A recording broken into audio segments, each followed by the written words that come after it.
And there are a number of factors that push those things.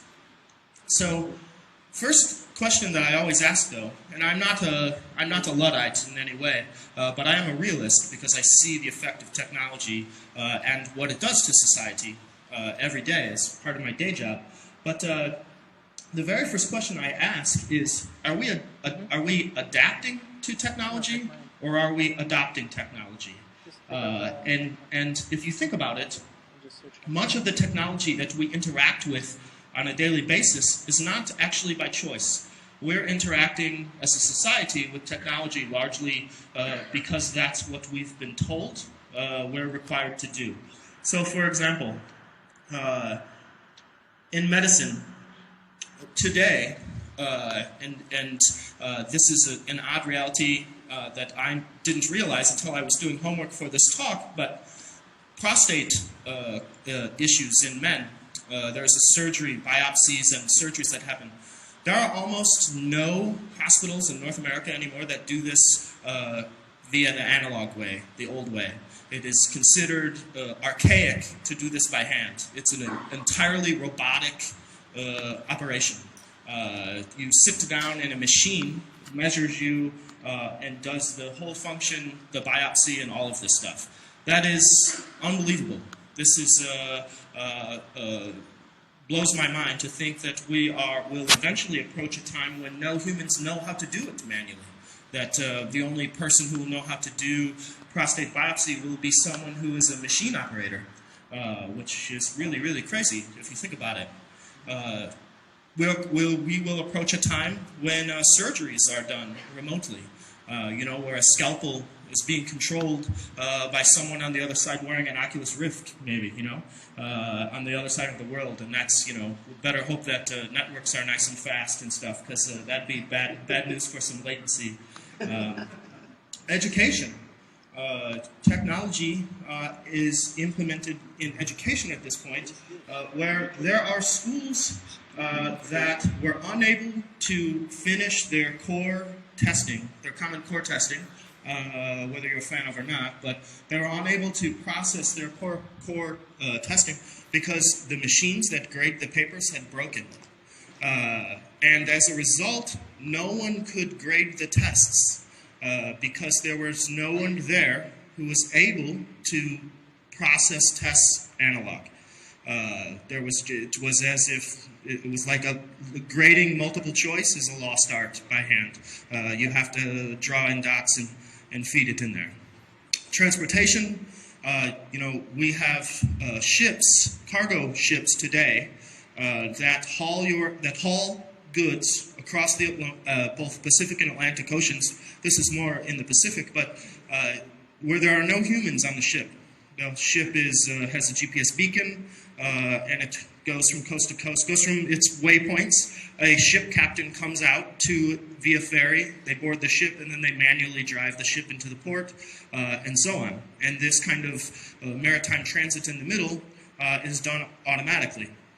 And now you'd think, hey, that's a great idea, but what if your car is on there because you're moving from one continent to another and it gets lost at sea because there was no one there to drive it, and its GPS maybe got lost or whatever? No human sailor on there who could go out and shoot an azimuth, read the stars, shoot an azimuth, and get your belongings to you.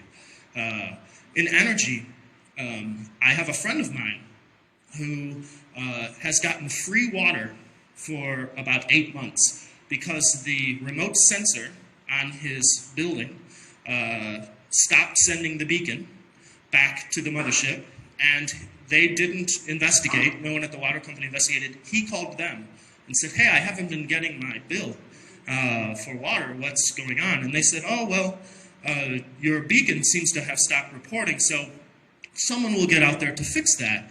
And he said, well, okay, well, when they're here, are they going to read the meter as well? And, if you can send someone to fix the thing, couldn't you send it that? And they said, well, no, no one is trained to read the data off of the meter manually. Only the system is. So now he's in some type of like back payment lottery that he's waiting. I'm sure he'll get, you know, whatever, some gigantic water bill one day.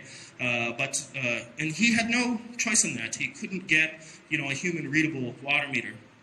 And in finance, which is what I've chosen to take a slightly deeper dive into, but in finance and banking, all of us, as we live in a capital-based society, we all have to have banks for the most part. I mean, either big mattresses to hide our money in, or we bank. And that's pretty much your choices, right? And today, though we are all required to have bank accounts effectively, we're also have to pay if you want to talk to a human being at the bank. If you look at the free banking programs, typically they're only free checking if you interact only with ATMs and only online. But if you want to sit down and talk to a teller, there's usually a service fee for that. That is across the industry. The bankers presumably maybe got together, said, hey, what is another way that we can monetize this industry, and came up for that. So now I know we're not, as a culture, as a part of society, hackers, we're not known as the most extroverted people usually. So this may be a crazy question, but I bet no one in this room asked to have to pay money to talk to people, right? Let's be honest. It's not the case. And so as a result, internet banking globally has effectively become required. You can't go easily talk to a bank teller. So what happens when you have that situation? So enter bank credential stealing malware. That is a global epidemic. So what I'm about to play is an animation of a Crydex, depending on what you want to call it, Crydex, Dridex, Bugatti, whatever. But this is 5 different botnets operating globally, one affecting the United States, one Great Britain, one Italy, one Thailand, and one in Australia. And this animation is showing, I don't know if you guys can see it, but all of the white dots are the C2s, and all of the red dots are the victims. And this is communications going from bot back to the controller as people around the world, and these are separate campaigns, geographically targeting, and these are people as they're going to just do their banking and do their thing, just trying to check their savings account, just trying to transfer money to someone, what have you. Now, what's very interesting with this is the first time I've ever seen this, and I've been working in this industry for almost 20 years. Look at all of the sources coming out of Africa. This is the first time that's been this prevalent. So even in the African continent, which typically has next to no infections, is now starting to see banking Trojans, because they are also members of this same society as us. They're also being pushed towards this notion of electronic or technologically advanced banking. And this is just one day. This is one botnet, one set of campaigns. And once upon a time, this wasn't the case, right? To rob a bank, you had to have a gun, and you had to have a mask, and you had to have someone who could open a vault, maybe. You had to have a whole crew of people, and now you don't necessarily. You need a couple books. You still have to be a miscreant, of course. That part hasn't changed. You still have to be a criminal. But, before, whereas if you robbed a bank in your underwear, you would look like a fool, and now if you rob a bank in your underwear, that's no big deal, because you could rob your bank in your sleep. You could rob a bank in your sleep, because, for example, the people running these campaigns, they're not awake 24 hours a day, but their bank robbery is awake 24 hours a day and continues nonstop. And the thing is, there's more. Diarrhea, another. This is another piece of banking malware. This is a single day, multi-part campaign. These are infected devices, again, all over the world. Again, India and Africa, very prevalent. This is a new thing for 2015. Started to see it just a little bit at the end of 2014. But when I gave this talk When I spoke here last year, I had some kind of similar animations where we were talking about global infection statistics. And quite typically, Africa, India, South America, very, very underrepresented in infection statistics. But that's over. And this isn't just, every now and then you'll see blips from the center of Africa as well. So this isn't just, Johannesburg and Nairobi and places like this. This is, the entire continent is starting to see this pressure. So criminals have figured this out. They have realized that there is no need to run into a place guns a-blazing. Not at all. Instead, it's all about, malicious attachments and USB sticks and water and hole attacks, drive-by browser attacks, things like that. So when someone goes to visit their banking website, they're prompted with, instead of the normal login, there's a questions for additional information. Enter your PIN, enter your SSN, things like that. But society has no idea. They don't know not to fill it in. The average person outside of this room, right now in the 305 area code, or 315, whatever we're, 315, we're probably the largest concentration of people who know how SMTP works in all of South Florida. I mean, think about this. But we are not the largest users of it.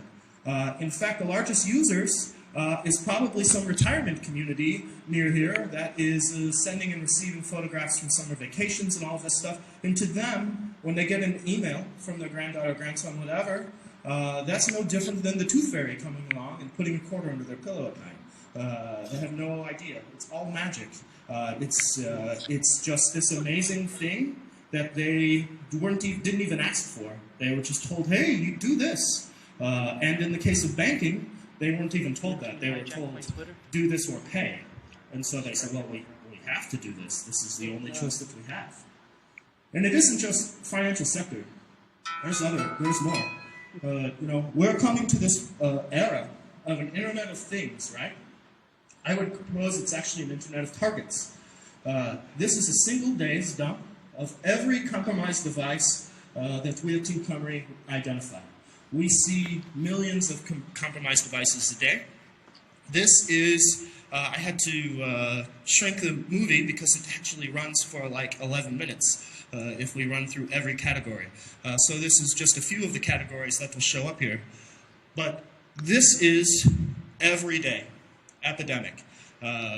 Misconfigured devices, whether it be poorly made, poorly documented, poorly deployed, compromised devices, whether it be specifically targeted, devices like, hey, I want to break into this specific device, or whether they just be scan exploit efforts, what have you.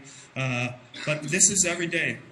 And realistically, the trend is that these devices stay infected for the most part about 8 days. Some of them are infected out to 370 plus days. But that means every 8 days or so, this cycle rolls over. So that isn't a device is infected and stays that way forever. Its devices are infected over and over and over and over again. And it's not necessarily the same devices, because there is a great deal of attrition. Fans die, hard drives die, power supplies die.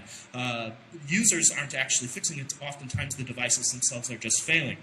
So now, again, this isn't to say people were designing things poorly on purpose or anything like that, but they're designed poorly, and we're only making more things. We're putting more things onto the internet, and yet the things that are connected are, they're a mess. To be honest, it's every day we see the same thing. So someone said, you know what would be great? Let's put all the toasters on the internet too. Let's put, I want the refrigerator to automatically order new eggs for me when I'm out. And that's a fantastic idea. Don't get me wrong. Walmart, revolutionized their whole logistics just-in-time delivery system. They're world famous for having developed this, and we too could live this way in our home. Your box of things that you used yesterday shows up today automatically, and you didn't even have to call anyone. It's an amazing potential future. But at the same time, you know, hey, apparently here's the Cadillac your refrigerator ordered. Oh, well, I didn't realize I used my Cadillac yesterday, you know. And that's, though, the future that we're looking for. Or worse, here's the bill for the Cadillac that your refrigerator sent to this address on the other side of the country. That was nice of your refrigerator, you know. And this is not an impossible reality. How many of you saw the story about Starbucks cards earlier this week? So think about this. So when you have your put your criminal hats on, you know. I know you all have one. Put it on just for a second and imagine the thought process that it took to put that scam together. This is bank robbery by proxy of the craziest variety, using coffee gift cards, like because they were tied to bank accounts, and no one protects the Starbucks account the same as they do their bank account, but yet they tied the bank account to the Starbucks card. I just got an email recently from my airline that I use that said, hey, you have to change your frequent flyer account information because we were compromised a while back, and we're not, you know, we were unable to tell if your information was accessed, but we would recommend that you change your information. So I thought to myself, why on earth would anyone want to break into this system? So I started thinking about it, and it's an interesting same concept. You could use people's frequent flyer miles to buy plane tickets for other people because they have a gifting program, and by the time you realize that it had happened, like how many of you right now know exactly how many miles you have? But I fly a lot, so, but yeah. But everyone else doesn't know. They fly a couple times a year, they rack up miles, they're good for 2 years or 5 years or something like that. They go in and say, oh, they don't even look, or they wouldn't know the difference between a 0 and 150,000 miles. They have no idea.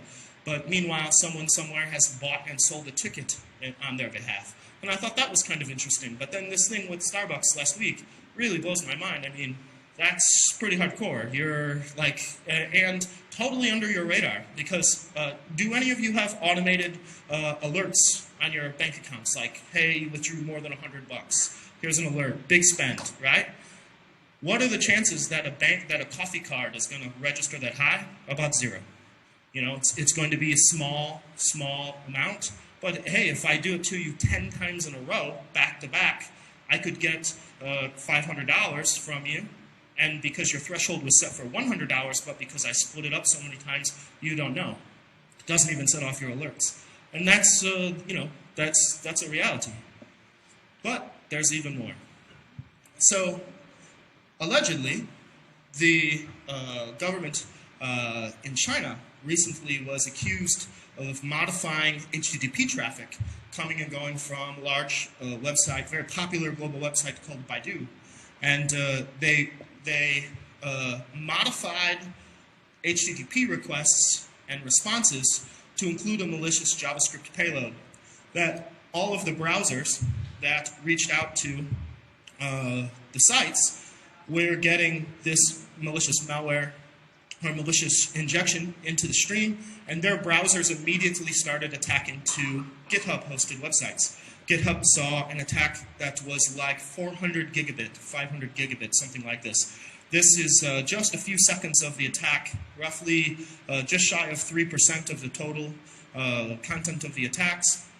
But as you can see, lots and lots of people around the world were reaching into and trying to read content off of Baidu, which Baidu is a very, very popular social network in China. And every person, as they connected, was not getting the normal Baidu content. From a technical perspective, this is an amazing man-in-the-middle attack. To pull this off would be a technical feat all of its own. We're talking, 10 gigabit links you would have to be injecting into each HTTP response and still have it functional on delivery. I don't know if many of you tried to munch packets ever, but this is a non-trivial exercise. I can assure you. And but this was a whole country was able to have this affect the whole world. So one country with adequate man-in-the-middle capability, again, allegedly, they weren't available for comment, you know. But this is the world that we live in. So, okay. So the internet's a mess. Technology is largely being pushed upon us. What happens? What now? Well, here's a hint. Remember at the beginning, I mentioned that the future is now, and you're a part of it. Well, you are. And the good news is that you're here, and I don't just mean here at Hackmiami, by the way, but I mean you are here on Earth. You were born now. And all of you in this room, because just by knowing that you knew to come here, I'm betting none of you are like chefs thinking that you were going to like learn how to quarter a chicken today. It's not that kind of hack, you know. All of you knew that this was a technological conference, and you guys are the people who know that sending pictures to your grandmother, in fact, isn't magic. You know it's not magic. You understand. Maybe you can't tell me every piece of an SMTP communication. Maybe you can't describe to me what the RFC is for SMTP envelope size. Maybe you can't tell me exactly how many BGP hops it is to get between your mail server and your grandmother. You know, maybe you can't tell me to that detail. But every one of you here in this room knows that there, in fact, was never a rabbit in the hat. There never was a quarter behind your ear, you know, and there never was a tooth fairy who was doing this magic. We all know that what society doesn't seem to know yet. You know, like in the early days, there were people who insisted to only have candles in their homes because electricity was something crazy. But enough people eventually figured it out, or enough people eventually electrocuted themselves, or those people with candles burned their houses down, I'm not sure. But eventually, it became a commonplace. And we happen to be at one of those times where the mysticism is still largely out there in the world. And we have a very important role to play.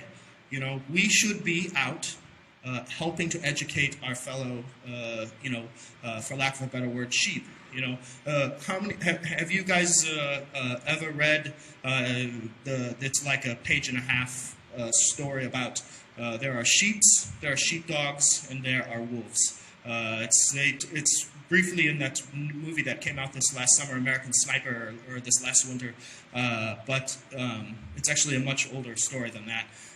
But the notion is that, you know, there is the bulk of everyone, the sheep, and then there are people who are trying to attack the sheep, the wolves, and then there are the sheepdogs who help protect the sheep.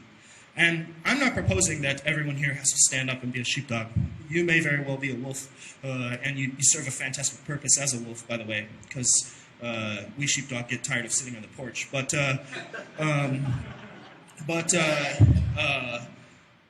those are the people who can see the magic, is the wolves and the sheepdog.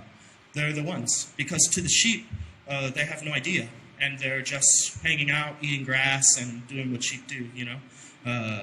And that's okay, but those of us who can see the magic, we have to do our part to help explain or help educate or help demystify these things. And again, even the wolf has a place in this.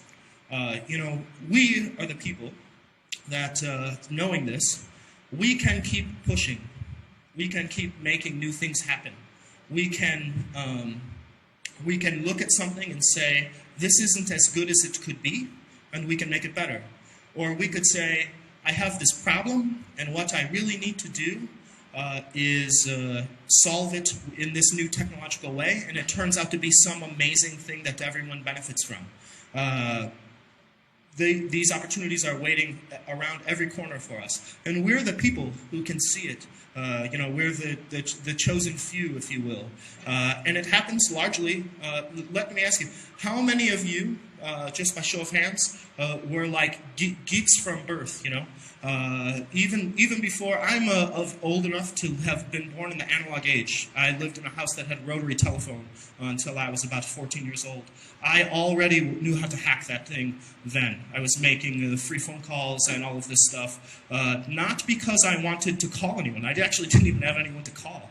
I was calling random area codes and prefixes all over the country, but just because I wanted to know how this thing worked. No malice, you know. The phone company would disagree, and did, but as it turns out, that's okay. We, by pushing things, create new things, but lastly, we must keep breaking things. How many of you have heard of this new, it was all in the press, the car amplification attack, where everyone who has keyless entry on their cars, the car is constantly beaconing, saying, "Hey, are you here? Are you here? Are you here? Are you here?" Because it's keyed, looking for the key. And the key, it works kind of like RFID. The key is set to respond when it hears, like Bueller, or Marco Polo, like the game you play in the pool. Well, someone, very genius, figured out that you could amplify that question, Marco, with the amplifier, and with a high-gain antenna, you could hear the response. So there are people now who have figured out that the keyless entry systems in automobiles, these wolves are stealing cars. And do you know what they're doing now that benefits the rest of us? They're forcing the automotive industry to fix this design. It never should have been functioning in this way in the first place. They chose what they thought was a good protocol. Again, the engineers who came up with this concept, they're not idiots. Obviously they're not. They're makers. They made something amazing that didn't exist right before them. They're just like us. They may even be in this room now. But people came along and broke it and said, this is a very important and utilitarian thing that's part of our society that consumers had no idea, had no say in creating, but are there. And there are people who walked out of their houses and found their car was gone. No broken glass, no anything. And do you guys remember when bump keys became popular? Like 5 years ago, maybe it's been now 6 years ago, it was all the rage and everyone was like, every house in the world's going to get broken into. That didn't happen, as it turns out. Why? I have no idea, but because it still could happen. I haven't replaced my locks. I guess, taking my chances. But already, hundreds of cars have been stolen. Already. BMWs, Jaguars, Mercedes-Benz were the first to show up, but already triple-digit numbers of cars being stolen, and this has just been figured out. At first, these people were being told, you manipulated this outcome. You sold your car to someone and now are trying to claim it's been stolen, because there's no evidence that, other than the fact that your car's not here, there's no evidence it's been stolen. So you must have colluded in this process, which is not an unfounded claim, because to those investigators, to law enforcement, it's also magic. They're not car engineers. They're not radio engineers. Even if they were cyber people who understood, how technology worked, they're not automotive cyber people, so they wouldn't necessarily know how that thing worked. It's all magic to them. So even the wolves, by going out and breaking that, are benefiting. So if you are a wolf, keep wolfing. And if you're a sheepdog, keep sheepdogging. Because everything that you do makes a difference. You are helping to push us, society as a whole, towards understanding this thing that's around us. Because if we don't do that, it will continue to be magic for everyone. And eventually, only those people who have any notion of this stuff will be in control. And I don't mean control in the sense like, telling us what to do, but I do mean control in the sense of like being able to spy on our every movement, on everything that we do. They'll be able to know more about us than we know.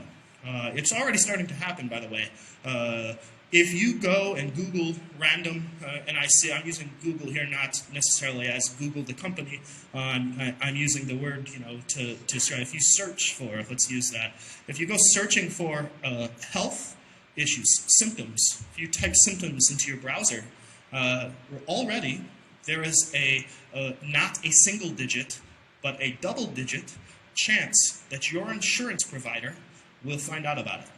That you, maybe potentially not by name, but at least by region. They will say, oh, the people in this part of the country are looking up symptoms that are related to this type of illness, adjust their insurance rates for that part of the country, their health insurance rates. Why? Because they had someone smart enough to be able to see into kind of the electronic consciousness, the magic. They were able to figure that out.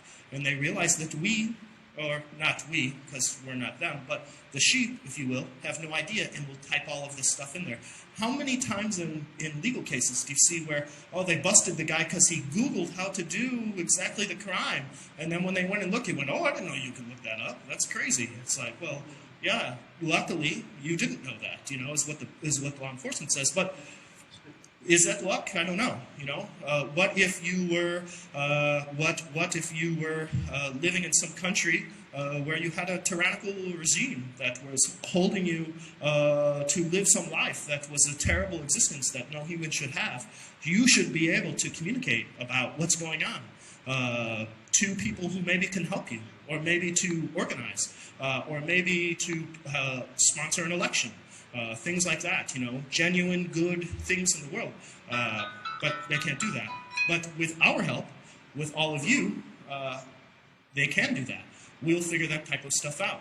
Over the next 2 days, you're going to hear talks on all of these things, on all of these concepts, and how exactly the world has changed in a way that the people who are going to be standing in front of you after me, my fellow speakers, are going to be telling you about things that they've come up with, ideas that they've realized, things that they've realized that they could make or better or break effectively, and that's fantastic. And I would challenge all of you to say, you know what, I want to get up and do that. And you don't have to stand up in front of a group of peers like this. You know, like, well, I'm not lead enough to go do that, or I don't know enough about this to go do that. No, you know what you could do? You could go to the Rotary Club, look it up, or the Lions Club, and go to one of their luncheons and explain to a room full of sheep how email works. Say, I would like to come and talk to you about the dangers of email attachments, or I'd like to come and tell you how your keyless entry system on your house works, or on your automobile, or how your remotely controlled thermostat in your house functions. And it doesn't have to be about, hey, I went out and explained how PGP asymmetric algorithms work, or asymmetric crypto works for a bunch of my peers in Geekland. It doesn't have to be like that. You can start by talking to people at every level, and in places that you wouldn't expect. You know, schools, churches, community centers, all of this stuff. These other people are with us. They're in the pool. We just happen to be swimming at the top. They're below us.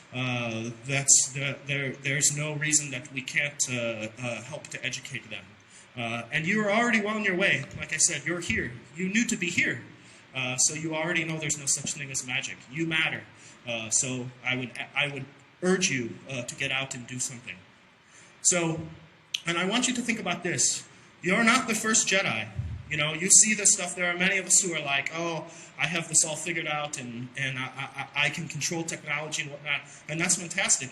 You're not the first Jedi. There's been plenty before us, but the Force, if you will, technology, is just that new still.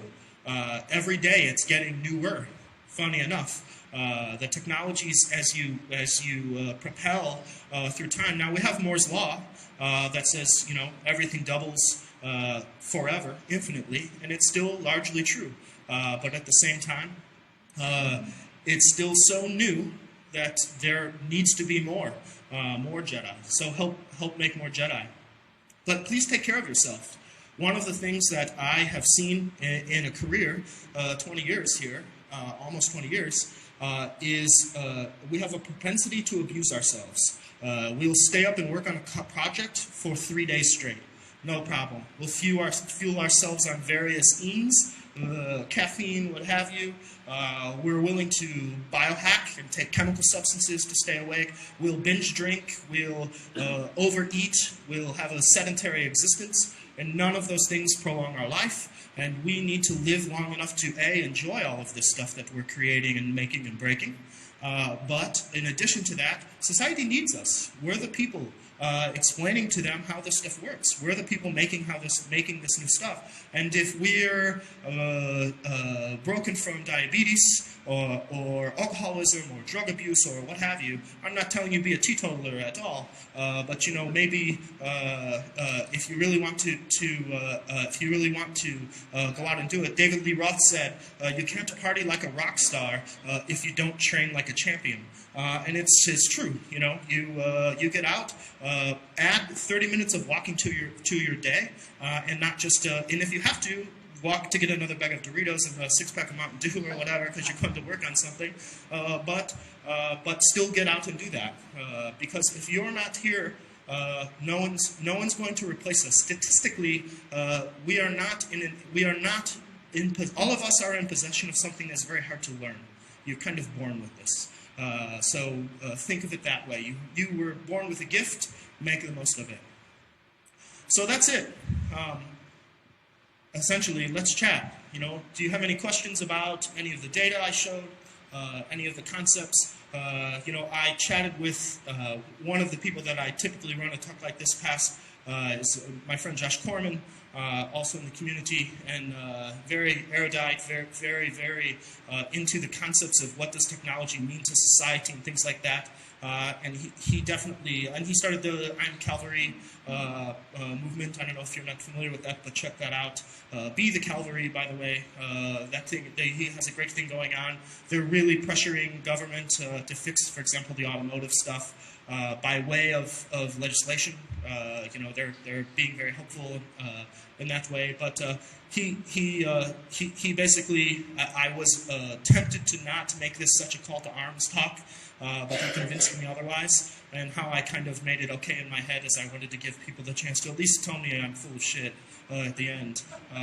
So let's chat. Anyone have any questions? Yes? The demonstration of cars that you were showing before, yes. What resource did you use to follow that traffic? So at Team Comrie, what we do is monitor the global internet for malicious activity. We collect malware, a couple 100,000 samples a day. We analyze it both dynamically and statically. Those indicators that we're able to identify, we then match against visibility that we have been able to acquire in the last decade or so. We've spent becoming friends with transit providers and ISPs and whatnot around the world. We see about maybe 900 terabytes of global network metadata daily. So we take those indicators, you could think of it as threat intelligence, and apply it to the network data, which you could think of as security intelligence, and we look for overlap, and that's what those are. So, but it's from direct observation. Any other questions? Yes? How do you address the fact that the sheepdogs are actually kind of under attack by the sheep? Now you have security researchers getting arrested for showing their research, security researchers getting arrested on planes, showing the vulnerability in the plane, and all that other thing. But that kind of defeats, our purpose as sheepdogs. We're trying to make the world better, but the people up top, the sheep, even they understand what we're doing, but they don't like it. No, that's a very valid point. There's a certain amount of kids that cry when they find out there really isn't quarters behind their ears. That's always going to be the case. And as unfortunate as it is, that's the world that we live in. What do we do about that? I don't have an easy answer for you. I would promise to personally show up and help defend that person. If ever that came to be the point, if it comes to that, I'm old enough to have lived in the age of sheep when everyone was kind of sheep. I understand analog thinking, so we as a community would need to band together, I think, and help defend those people when the time comes. Now, oftentimes it comes down to trying to adjust legislation. We have to change the law in some cases. Like, for example, the aircraft issue. You know, there are two different ways to approach everything, right? One is, hey, this place could catch on fire. Okay? Totally okay, legal way to say that. If I jump up and say, fire, you know, and we're not on fire, I've just broken the law. Now, when it comes to aircraft, it's much like that. Like anything you do, the FAA has pretty much has made it illegal on the airplane. It's not much that you can do on an airplane without breaking some type of statute. And we just need to change it there. We need to apply pressure there. But when the time comes, and I'm not talking, you know, some type of like, we all show up with our Guy Fawkes masks. I'm talking about we show up, you know, in our best sheep outfit and say, hey, sheep, jury of our peers, this person didn't break the law. This person, in fact, is making your life better. And we get someone in there who looks good and sounds good and whatnot, you know, doesn't look at our shoes while they're explaining it to them so that the people are comfortable and understand, hey, these people aren't bad people. They actually are trying to help us. But that's probably the only way that I think we could do it, realistically. I can tell you for sure, like, a witty worm approach isn't going to be good. Like, hey, I crashed all the airplanes. Nobody flew today. No bueno. You know, that wouldn't go over well. But no, that's a very good question, you know. For now, I think we just have to break kids' hearts and let them know, sorry, kid, no, there's no quarters there. And then band together to defend our fellow, you know, magicians, I guess. Anyone else? No? Yes?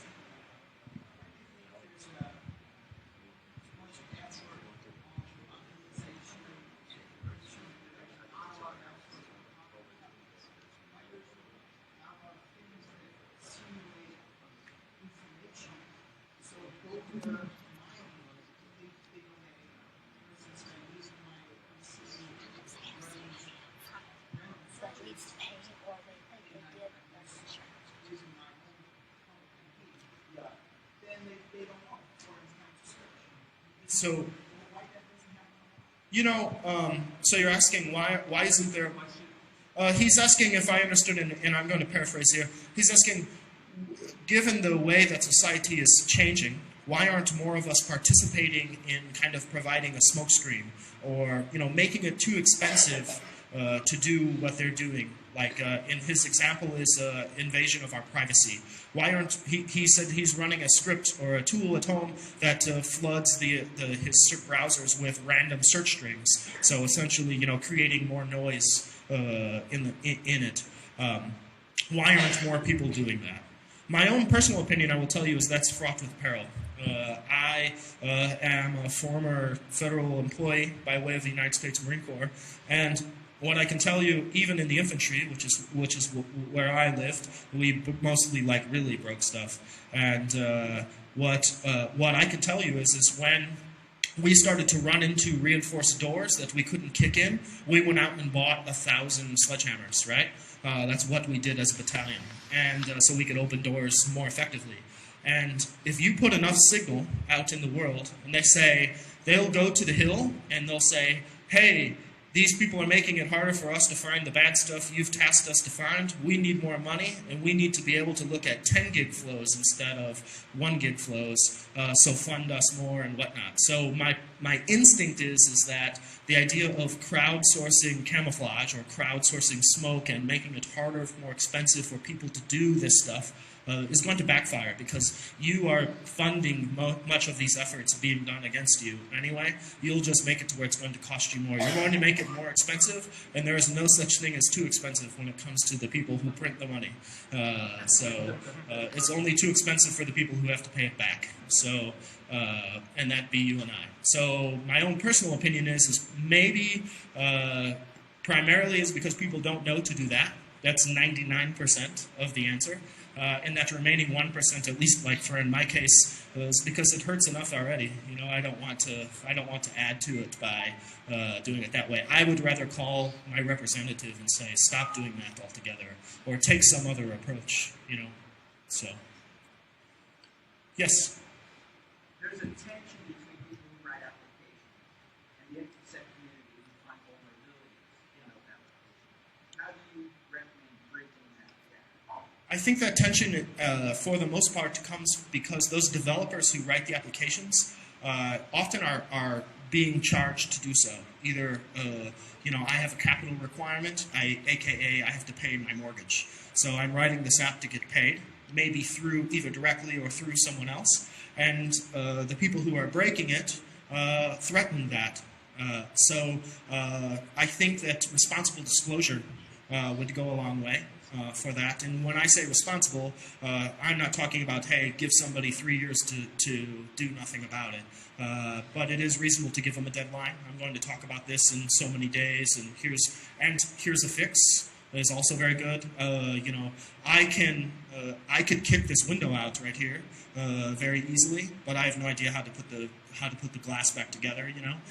And that's pretty common when it comes to breaking things. It's very easy to break things. This is very hard to make things, and that's probably would go a long way if people were like, hey, I think I could break your window, and in 30 days I'm going to try. So maybe try to fix it or something. But I think that that's largely, and plus, if you build a house and someone comes along and pushes it over, that's not very nice. We all learned that as elementary school kids. So part of that is probably just human nature, to say, oh, how dare you come and break my thing. I think a lot of it, though, comes down to money and is like, you're affecting my life when you come and attack my apps. So... Okay, well, that's all the time I have. Thank you very much. And if I leave you with anything at all, it's that you matter.